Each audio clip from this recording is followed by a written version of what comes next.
Welcome to my first mini vlog.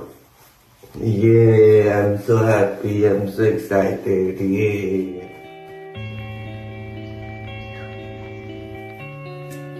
এটা হচ্ছে আমলা and হলুদের রস, আমলা অ্যান্ড টার্মারিক। দেন হচ্ছে ভাই সানস্ক্রিন, বাড়িতে থাকো বাইরে যাও যেখানে খুশি যা খুশি করো, বাট সানস্ক্রিন মাস্ট।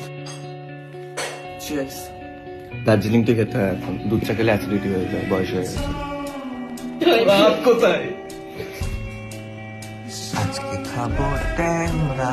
এটাতে আমি skin care, BTS, hair care, জামা কাপড়ের কেয়ার, বাড়ির কেয়ার, মনের কেয়ার। সন্ধ্যা হয়ে গেছে, আমি মাঝখানে রেকর্ড করতে ভুলে গেছি, ঘুমিয়ে পড়েছিলাম। হয়ে গেছে আমার ব্লগ বানানো, বাই। দয়াল বাবা কলা খাবার। কি বানালাম আমরা এটা? White sauce pasta. বিস্ফোরণ পাস্তা। সস নেই, সস ছাড়া হোয়াইট সস পাস্তা।